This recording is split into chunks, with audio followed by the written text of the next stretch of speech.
Varahi silks వారి grand festive celebrations పొందండి 10,000 రూపాయలు ఆపై కొనుగోలుపై బంగారు నాణెం ఉచితంగా. నమస్తే. ప్రస్తుతం మనం జాతీయ బుక్ ఫేర్ నిర్వహిస్తూ ఉన్నారు. రాష్ట్ర ప్రభుత్వం ప్రతిష్టాత్మకంగా 38వ జాతీయ బుక్ ఫేర్ నిర్వహిస్తూ ఉంది. దీనికి సంబంధించి కూడా ముఖ్యంగా రాష్ట్ర ప్రభుత్వం పెద్ద ఎత్తున ఎన్టీఆర్ ఏదైతే ఇందిరా పార్క్ ఉందో అక్కడ పెద్ద ఎత్తున నిర్వహిస్తూ ఉన్నారు. ఎన్టీఆర్ గార్డెన్లో ముఖ్యంగా చూడొచ్చు మీరు అందరూ కూడా. అంటే దీనికి సంబంధించి ముఖ్యంగా ఏదైతే 360 బుక్ స్టాల్స్ ఉన్నాయి, నా వెనక ఏదైతే బుక్ స్టాల్స్ ఉన్నాయో ఆ బుక్ స్టాల్స్ అన్నీ ఆ టైప్ అన్నీ కూడా దాదాపు 360 బుక్ స్టాల్స్ ఉన్నాయి.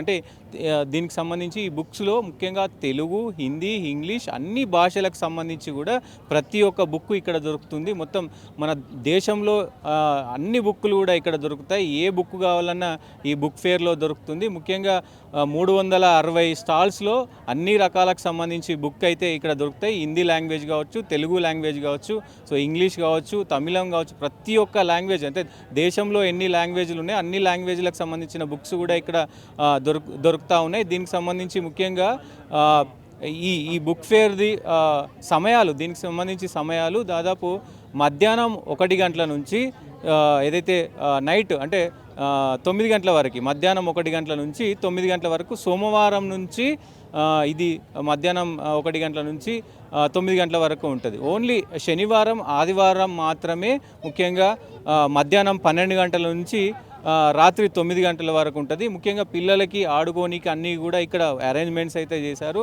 సో సాంస్కృతిక కార్యక్రమాలు కూడా చేస్తూ ఉన్నారు. అంటే సాయంత్రం సమయాల్లో బుక్ ఫేర్ అంటే బుక్కులు కొనడానికి వచ్చిన వాళ్ళకి కావచ్చు, ఇక్కడ ఈ లొకేషన్ ఎంజాయ్ చేయడానికి కావచ్చు, అన్ని వసతులు అయితే మొత్తం కూడా గవర్నమెంట్ ఏర్పాటు చేసింది. ముఖ్యంగా దీనికి సంబంధించి కూడా పెద్ద ఎత్తున అంటే ఏదైతే ఈ కార్యక్రమం గ్రంథాలయ శాఖ నుంచి కూడా పెద్ద ఎత్తున ప్రతిష్టాత్మకంగా తీసుకున్నారు. అంటే బుక్కు సంబంధించి బుక్స్ చదివితే ఏం జరుగుతుంది, బుక్స్ వల్ల ప్రయోజనాలు అంటే బుక్ చదవడం వల్ల ప్రయోజనాలు ఏ రకంగా కలుగుతాయి, ఇప్పుడు ముఖ్యంగా యూత్ అంతా మద్యానికి, గంజాయికి బానిస అవుతున్నారు. సో దాన్ని రూపుమాపడానికి ఇట్లాంటి బుక్స్ ఫేర్స్ పెట్టి యువతను ఎంకరేజ్ చేస్తూ ఉన్నారు ప్రభుత్వం విజన్లో కూడా అదే ఉంది. ప్రభుత్వం ముఖ్యంగా అంటే బుక్స్ రాయడం వల్ల, బుక్స్ చదవడం వల్ల జ్ఞానం పెరుగుతుంది. జ్ఞానం పెరగడంతో మనకు నాలెడ్జ్ వస్తుంది. ఆ నాలెడ్జ్ వల్ల ముఖ్యంగా జాబులు కొట్టే అవకాశం ఉంటుంది. ఈ చెడు అలవాట్ల వైపు వెళ్లకుండా మంచి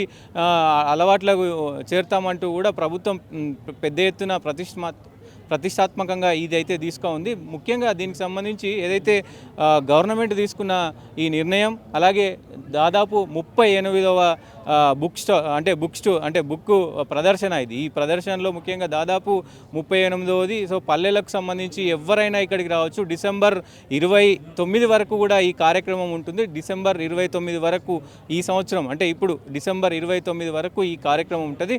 మీకు ఏ బుక్ కావాలన్నా, మీరు ఒకవేళ బుక్ని డొనేట్ చేయాలనుకున్నా ఇక్కడ చేయొచ్చు. మీ దగ్గర ఏదైనా మీకు అవసరం లేని బుక్స్ ఉన్నా కానీ ఇక్కడ డొనేట్కి సంబంధించి స్టాల్ ఉంటుంది. ఆ డొనేట్ చేయొచ్చు. ఏ రకమైన బుక్లైనా మీరు ఇక్కడ నుంచి తీసుకెళ్ళచ్చు. అలాగే మీ దగ్గర మీకు అవసరం లేని ఏదైనా బుక్స్ ఉంటే కూడా ఇక్కడ వేసుకోవచ్చు. చూడొచ్చు మీరు ముఖ్యంగా ఏదైతే ఇక్కడ తెలుగు వికీపీడియా అంటే దీనికి సంబంధించి మీకు బుక్ స్టాల్స్ నెంబర్తో సహా digital employment exchange and Telangana, ఇక్కడ ఫౌండేషన్కి సంబంధించి ముఖ్యంగా అందశ్రీ ఫౌండేషన్స్ సంబంధించి కూడా బుక్స్ అంటే ప్రతి ఒక్క స్టాల్కి ఒక్కొక్క పేరు పెట్టుకుంటూ కూడా పెద్ద ఎత్తున గద్దర్ ఫౌండేషన్కి సంబంధించిన బుక్ స్టాల్ ఉంది. సో ఫారికి బుక్ డిపో అంటే ప్రతి ఒక్కటి కూడా సపరేట్ ఒక్కొక్క దానికి ఒక్కొక్క పేరు అంటే వాళ్ళు సప్లై చేసే పేరు కావచ్చు. మొత్తం దాదాపు 360 ఈ స్టాల్కి సంబంధించి కూడా పెద్ద ఎత్తున ఇక్కడ కార్యక్రమం అయితే నడుస్తూ ఉంది.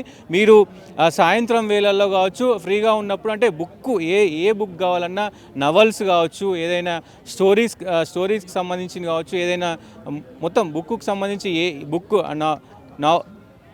నావల్స్కి సంబంధించిన అన్ని అంటే ఏ రకమైన బుక్ కావాలన్నా, ఏ కంటెంట్ కావాలన్నా ఇక్కడ దొరుకుతుంది. ఇది దాదాపు సంవత్సరానికి ఒక్కసారి నిర్వహిస్తూ ఉంటారు. సో మరి చూద్దాం.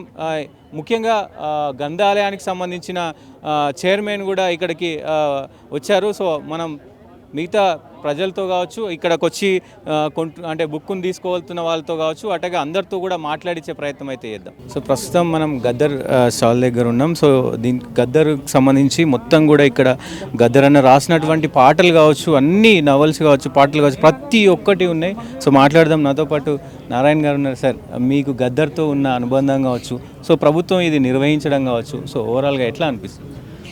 నేను తిరుపతిలో పార్టీ వర్క్లో ఉన్నప్పుడు, అప్పుడు నేను సిపిఐ, ఈయన తిరుపతి మధుసూదనరావు గారు ఇద్దరు జాయింట్ అంటే విరసం. ఆయన మంచి ఉపన్యాసకుడు, ఈయన మంచిగా కల్చరల్ అట్రాక్ట్ చేసేవాడు. వీళ్ళిద్దరు కాంబినేషన్లో ఎక్కడ మీటింగ్ పెట్టినా వేల మంది జనం వచ్చేవాళ్ళు. ఇది 24 hours టైంని కూడా. అప్పటి నుంచి నాకు ఆయన అంటే పెద్ద గౌరవం. అయితే ప్రత్యక్షంగా నేను కలిసేది కాదు. తర్వాత హైదరాబాదు నేను రాష్ట్ర పార్టీకి వచ్చినప్పుడు ఆయన వచ్చేవాడు. ఆయన ఫస్ట్ మా పుల్లారెడ్డి గారు వాళ్ళతో బాగా పరిచయం, సుధారెడ్డి గారితో. నా యాక్టివిటీ చూసినాక ఆయన అట్రాక్ట్ అయ్యి వచ్చాడు. ఎవరు ఇక్కడ నారాయణ అంటే వచ్చాడు. చూస్తే నాకు నచ్చావు, నువ్వు బ్రహ్మాండంగా ఉన్నాయి, బాగా చేస్తున్నావు, అట్లా ఉండాలంటే అనేవాడు. అప్పుడు ఎప్పుడు వచ్చినా నారాయణ అని వచ్చేవాడు. తర్వాత తెలంగాణ ఉద్యమం మాత్రం కలిసి పనిచేసాం.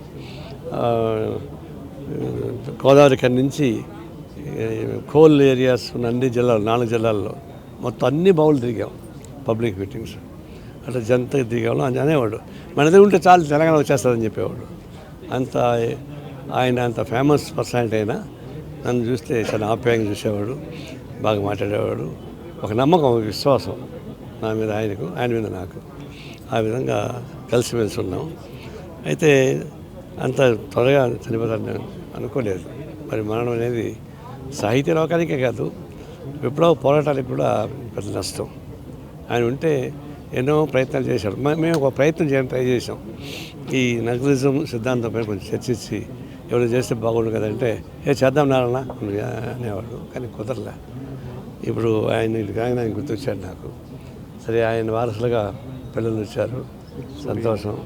I will be more happy ఇది వచ్చినందుకు. నాకు గద్దర్ని మొత్తం రీల్ లాగా తిరుగుతూ ఉన్నాయి ఆయన తెలుసుకుంటే చాలా సంతోషం.